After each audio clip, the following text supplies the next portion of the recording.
च भव्यं च सर्वं यश्चाधितिष्ठति स्वर्यस्य च केवलं तस्मै ज्येष्ठाय ब्रह्मणे नमः। प्रिय पाठकगण, आज वेद विज्ञान आलोक की 105वीं कक्षा प्रारंभ करते हैं, जिसमें ऐतरेय ब्राह्मण के पहले अध्याय की पहली पंचिका का पहला खंड और वेद विज्ञान आलोक के अनुसार 117 खंड का समूह 7, पृष्ठ संख्या 12,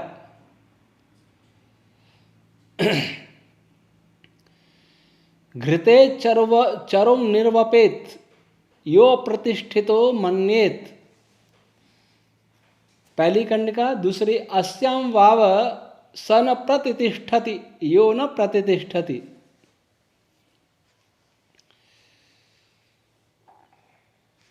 इसका जो अनुवाद किया जाता है, मैं समझता हूँ उसे भी साथ में बताना चाहिए,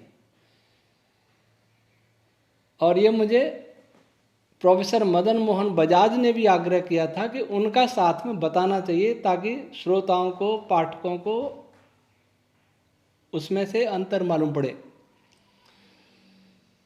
डॉक्टर सुधाकर मालवीय का हिंदी अनुवाद और आचार्य सायण का संस्कृत भाष्य, उसके अनुसार ये कह रहे हैं कि जो ये मानता है कि मेरी प्रतिष्ठा नहीं है, मेरे पास पशु नहीं है, धन नहीं है, ये नहीं है, वो नहीं है, तो जो यज्ञ, उस यज्ञ में घी में चावल मिला करके उसकी आहुति दे, वो अर्पित करे।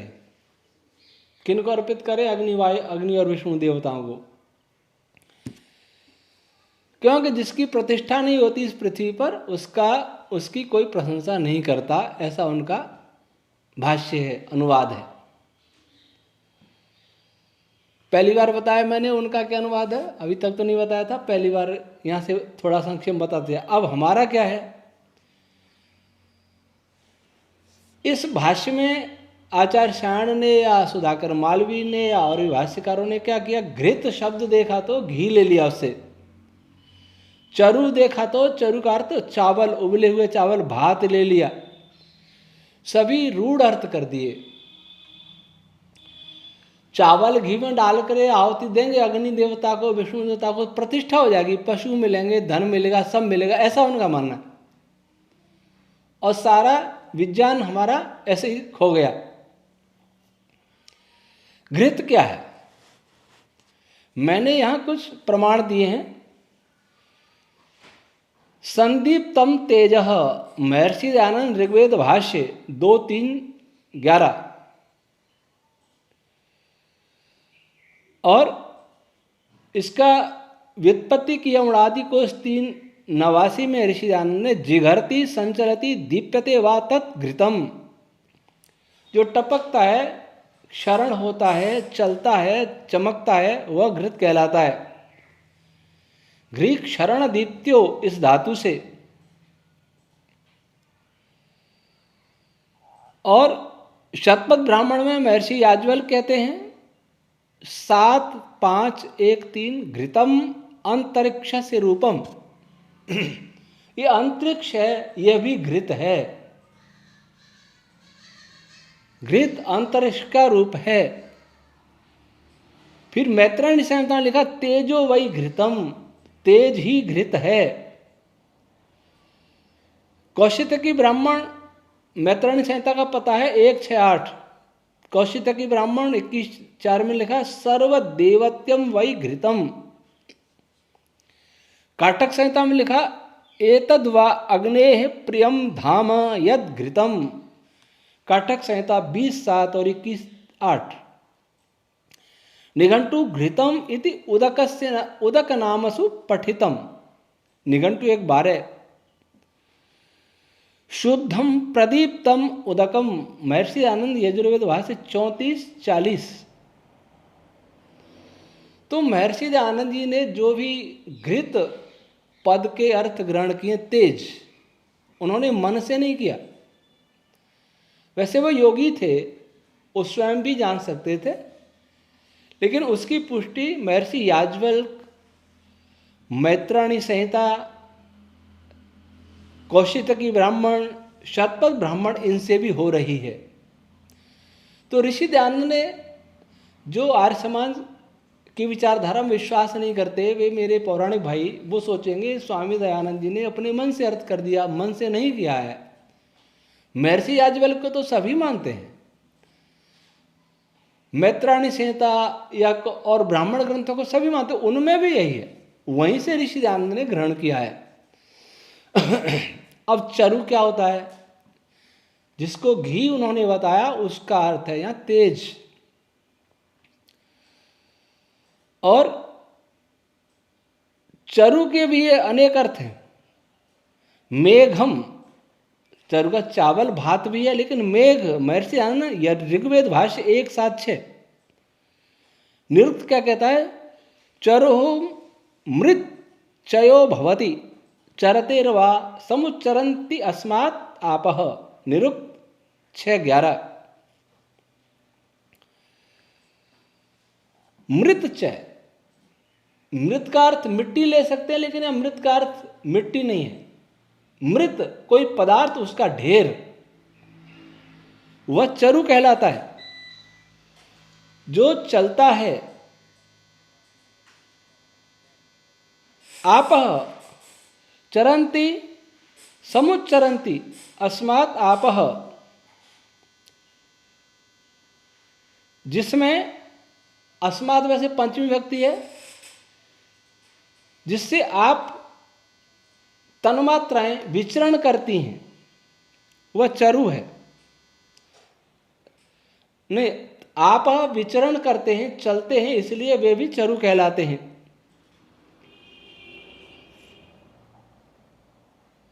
मृत क्या है? मृत धातु की प्रत्यय। मृत का अर्थ पीसना, स्पर्श करना, ये आपटे कोश में दिए कई अर्थ है। पीसना मुख्य हम लेंगे यहां। जो पिसे हुए पदार्थ का ढेर है वह चरु है। पिसा हुआ पदार्थ अर्थात ऐसा पदार्थ है जो चूर्ण चूर्ण हो रहा है, बिखरा हुआ है, सूक्ष्म रूप में फैला हुआ है, सूक्ष्म रूप में है, संघात रूप में नहीं है, बिखरे रूप में है, वह यहां चरु है। और मैत्रायणी संहिता 1:4-9 में लिखा इमे लोका चरु। ये लोक भी चरु हैं, क्योंकि ये उस सूक्ष्म पदार्थ से बने हुए हैं। पंचविलय शब्द और आया है, उसको फिर बिलम का अर्थ भी फिर देखेंगे तो भरणम धारणम। निरुक्त कहता है बिलम भरम भवति विभर्ते, जो भरण पोषण करता है, जो धारण करता है। विल होता है, कोई विवर होता है, उसमें कोई पदार्थ रहता है, उसको वो धारण कर लेता है, लेकिन यह बिल का अर्थ ये जो भरण पोषण करता है, भरम भवति। इसलिए ऋषि ने लिखा भरम भरणम धारणम।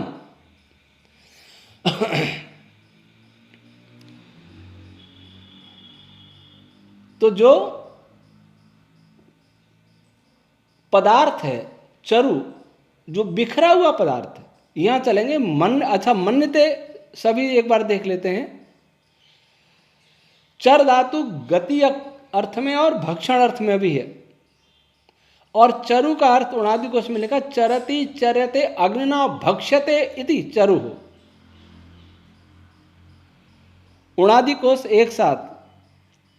मन्यते कांति कर्म, मन्यते अर्चति कर्म।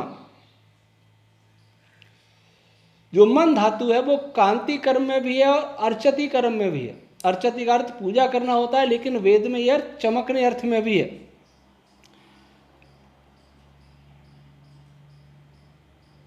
तो अब यहां यो अप्रतिष्ठतः, यो अप्रतिष्ठितः मन्येत, जो पदार्थ अप्रतिष्ठित है, अप्रतिष्ठित अर्थात जिसमें चमक की, दीप्ति की प्रतिष्ठा नहीं है। मन्यते अर्चति कर्म, मन्यते कांति कर्म, जिसमें अर्चना अर्थात दीप्ति नहीं है, जिसमें कांति अर्थात गति और आकर्षण बल नहीं है,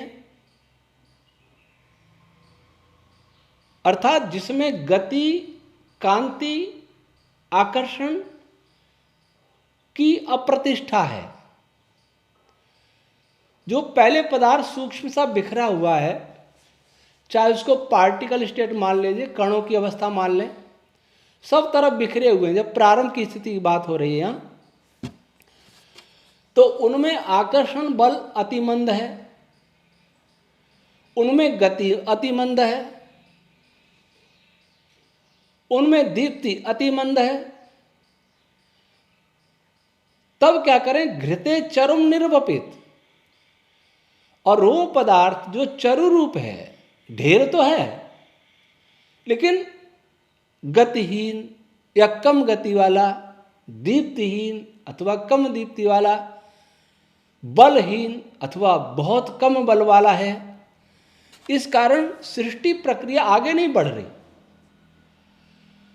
तो उसमें घृत मिला दें, घृत की आहुति दें, तेज की आहुति दें। उसमें एक घृत शब्द इसलिए भी बना है, उसकी भी आगे कहीं निर्वचन दिया है ब्राह्मण ग्रंथों में, जिसमें घृम रश्मियां होती हैं। घृम करोति इति घृतम, जो घृम रश्मियों को धारण किए रहता है वो घृत है, घृत कहलाता है। ये घृम रश्मियां जहां भी सृष्टि में तेज होगा वह घृम रश्मियां होंगी। तो ऐसे पदार्थ में घृम रश्मियों का बीज वपन किया जाता है और घृम रश्मियों से युक्त आकाश तत्व का बीज वपन किया जाता है, क्योंकि अंतरिक्ष से रूपम ये भी कहा था सतपथ ब्राह्मण ने। तो उस आकाश में जिसमें वो सारे पदार्थ भरे हुए हैं, बलहीन, दीप्तिहीन, गतिहीन या न्यून बल गति वाले, उनमें घृम रश्मियों का, उस आकाश में घृम रश्मियों का बीज वपन किया जाता है। अर्थात घृम रश्मियों की उत्पत्ति होती है। भू भुव स्व जनय तपय सत्यम, ये पहले पैदा हो गए। प्राणापान आदि भी पहले पैदा हो गए। वैसे घृम भी पहले पैदा हुए, ऐसा नहीं है कि अभी पैदा हो रहा है,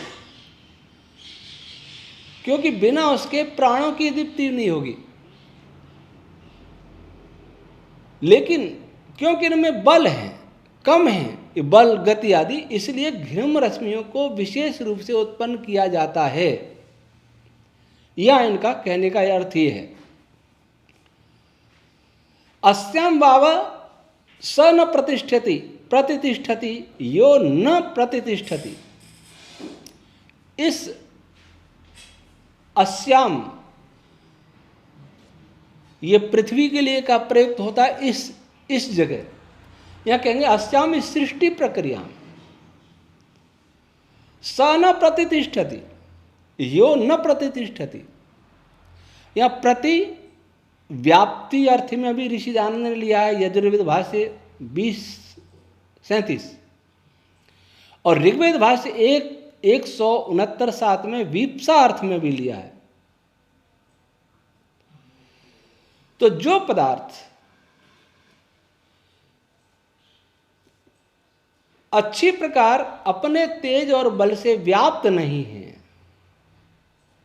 जिसमें तेज बल गति की व्याप्ति नहीं है, अथवा जिसमें बल तेज बार बार उत्पन्न नहीं हो रहा है, वह पदार्थ इस सृष्टि प्रक्रिया में अपनी व्याप्ति नहीं दर्शा सकता। वह सृष्टि प्रक्रिया को आगे नहीं बढ़ा सकता। वह समूचे पदार्थ में सृष्टि प्रक्रिया क्रियाओं को व्याप्त नहीं कर सकते, अर्थात जहां ऐसा नहीं होगा वहां सृष्टि प्रक्रिया नहीं होगी। जहां पदार्थ तो बिखरा है, लेकिन जहां इस बात की कमी है, तेज की कमी है, गति की कमी है, बल की कमी है, वहां क्रिया नहीं होगी। और जहां ये तेज बल गति उत्पन्न हो गए वहां क्रिया होना शुरू हो जाएगी, अथवा क्रिया हो रही है तो वो समृद्ध हो जाएगी, तेज हो जाएगी। ये कहने का तात्पर्य। तो इसका सार क्या रहा कि पूर्व में सभी प्राणाद रश्मियां आकाश में व्याप्त थी और उनसे ही पदार्थ का निर्माण होना है। लेकिन पदार्थ के निर्माण के लिए केवल प्राण रश्मियां या और रश्मियां यही नहीं, उसके अतिरिक्त उन रश्मियों को भी अधिक सक्रिय करने वाली, अधिक तेजस्वी करने वाली, अधिक बलयुक्त करने वाली और भी रश्मियों की आवश्यकता होती है।